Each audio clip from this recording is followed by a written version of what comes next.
anak-anak, bagaimana kabar kalian hari ini? Baik bukan? Ibu harap demikian. Hari ini kalian akan belajar bersama Bu Brui. Selamat datang di SIPOI, siaran belajar online, interaktif dan menyenangkan. Anak-anak, tetap di rumah saja ya, rajin cuci tangan, dan kalaupun harus keluar, jangan lupa pakai masker.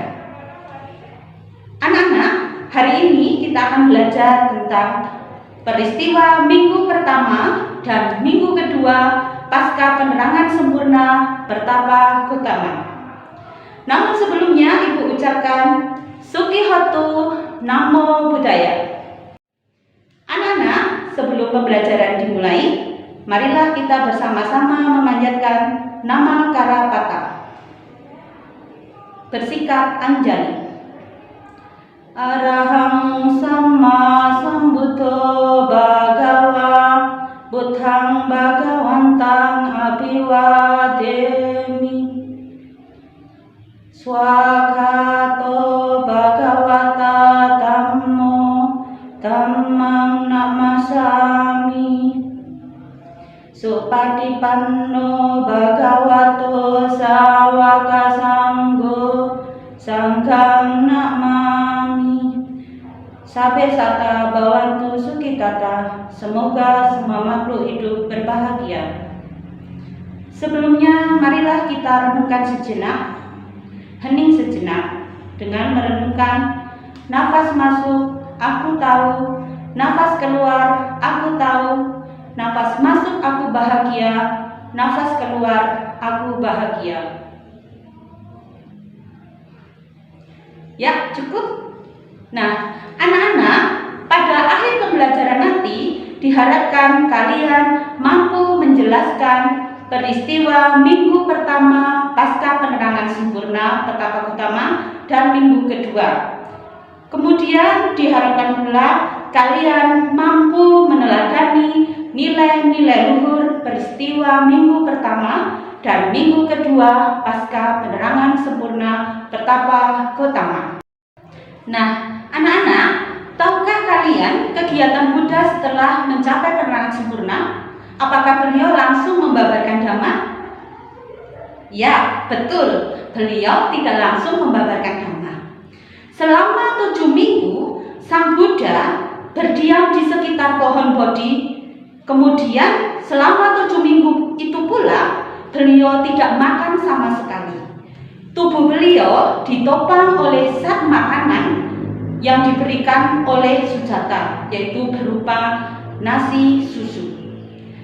Untuk lebih jelasnya, mari kita simak tayangan video berikut ini. Di antara keheningan hutan Uruwela, kecerahan semesta alam dengan segenap isinya yang menyambut riang, Buddha duduk bermeditasi di atas singgasana Aparajita, meresapi kebahagiaan kebebasan Wimutti.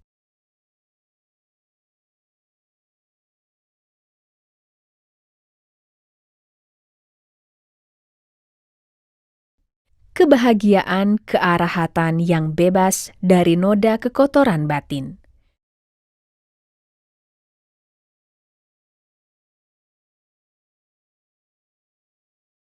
Dengan postur duduk bersila, Buddha berpikir, "Aku telah mengembara dalam banyak kehidupan. Kini aku telah menaklukkan Mara secara total dan meresapi bekerjanya hukum Paticcasamuppada.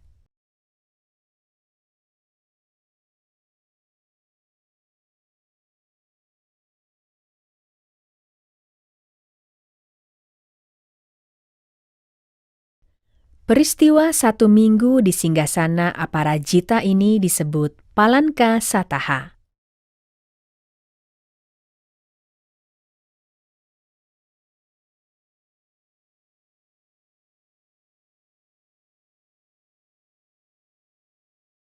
Buddha menikmati kebahagiaan kebebasan dengan merenungi bekerjanya hukum sebab akibat yang saling bergantungan atau Paticcasamuppada, mata rantai 12 faktor yang menjelaskan tentang fenomena penderitaan manusia dalam samsara atau tumimbal kelahiran dalam urutan maju dan urutan mundur.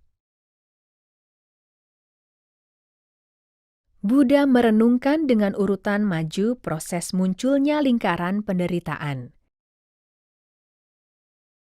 Dari awija atau kebodohan menyebabkan sankara atau bentuk-bentuk mental, dari sankara menyebabkan winyana atau kesadaran, dari winyana menyebabkan nama rupa atau batin jasmani, dari nama rupa menyebabkan salayatana atau 6 indera, dari salayatana menyebabkan pasan atau kontak, dari pasan menyebabkan wedana atau perasaan, dari wedana menyebabkan tanha atau keinginan, dari tanha menyebabkan upadana atau keterikatan, dari upadana menyebabkan bawa atau perwujudan, dari bawa menyebabkan jati atau kelahiran, dari jati menyebabkan jara marana atau sakit, usia tua, dan kematian.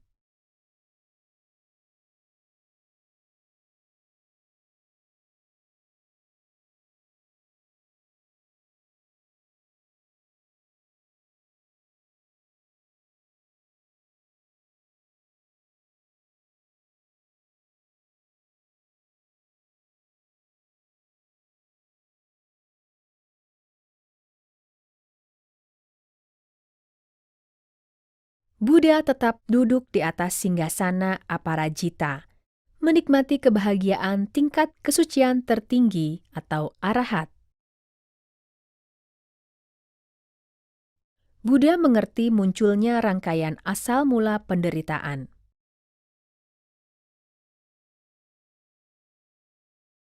Buddha merenungkan dengan urutan mundur proses munculnya lingkaran penderitaan.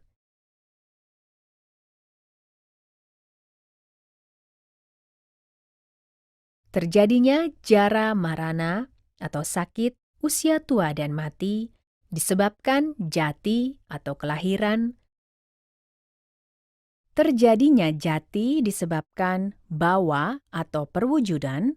Terjadinya bawa disebabkan upadana atau keterikatan. Terjadinya upadana disebabkan tanha atau keinginan. Terjadinya tanha disebabkan wedana atau perasaan. Terjadinya wedana disebabkan pasa atau kontak. Terjadinya pasa disebabkan salayatana atau 6 indera.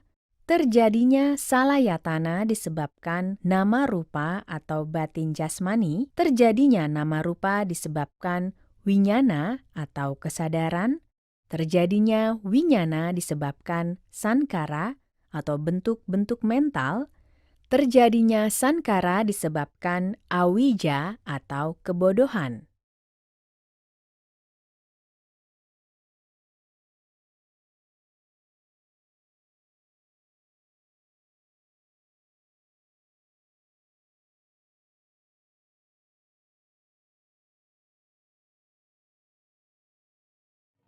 Anak-anak, bagaimana setelah melihat tayangan video tadi tentang peristiwa minggu pertama?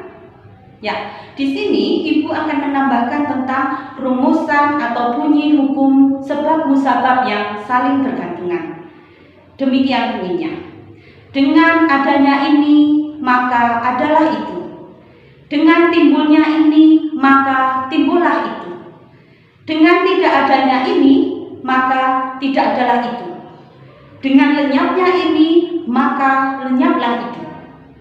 Intinya, di dunia ini tidak ada suatu kejadian atau akibat yang muncul tanpa adanya suatu sebab yang mendahului. Demikian dalam fenomena kehidupan, baik suka maupun duka, itu pasti ada sebab yang mendahului. Oh iya, tahukah kalian bahwa perenungan tentang hukum sebab musabab yang saling bergantungan ini dilakukan Buddha pada hari ke-7 pasca penerangan sempurna? Ya, bagus kalau sudah tahu. Anak-anak, selanjutnya silakan kalian saksikan gambar dan video peristiwa minggu kedua pasca penerangan sempurna petapa Gotama. Selamat menyaksikan.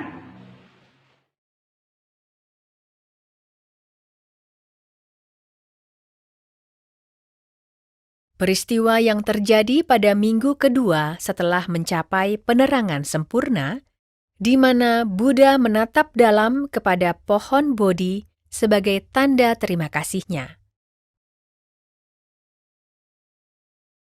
Buddha berdiri dan memandangi pohon tanpa berkedip selama 1 minggu.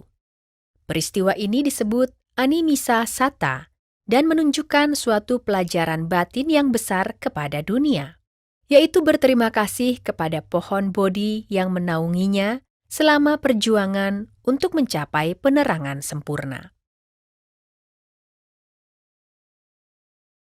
Peristiwa ini juga mengajarkan tentang balas budi dan kepedulian terhadap lingkungan.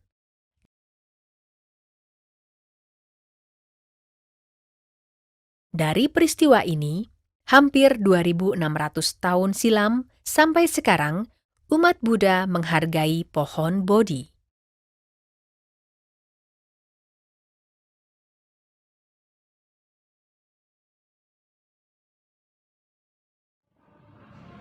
Anak-anak, bagaimana setelah melihat tayangan video tadi? Menarik bukan? Ya, ada nilai luhur yang perlu kita renungi dari tayangan video minggu kedua pasca penerangan sempurna petapa Gotama. Pertama, kita sebagai umat Buddha seyogyanya meneladani apa yang dilakukan oleh beliau, yaitu menghormati pohon Bodhi pertama. Namun, yang kita hormati tidak hanya pohon Bodhi pertama, tetapi juga pohon-pohon Bodhi keturunannya. Yang kedua, sebagaimana dilakukan oleh Buddha, beliau menyatakan rasa syukur yang mendalam terhadap pohon yang telah menaunginya sebagai ungkapan terima kasih. Demikian pula kita hendaknya menyatakan rasa syukur yang tulus dan mendalam terhadap apapun yang telah berjasa kepada kita, sekalipun itu terhadap benda tak hidup, apalagi terhadap makhluk hidup.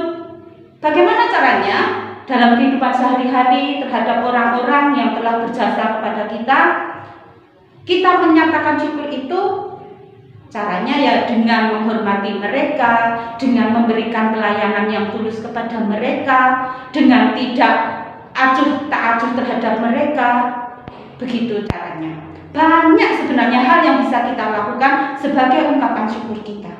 Nah, silakan kalian kembangkan sendiri dalam kehidupan sehari-hari. Jangan sampai kalian menjadi anak yang tidak tahu berterima kasih kepada orang-orang atau benda yang telah berjasa kepada kalian.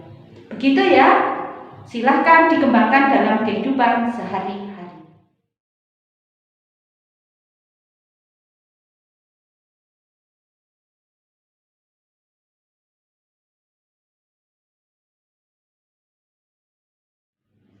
Ya, anak-anak, bagaimana setelah mengerjakan soal-soal latihan tadi? Adakah kesulitan? Ya, tidak? Bagus.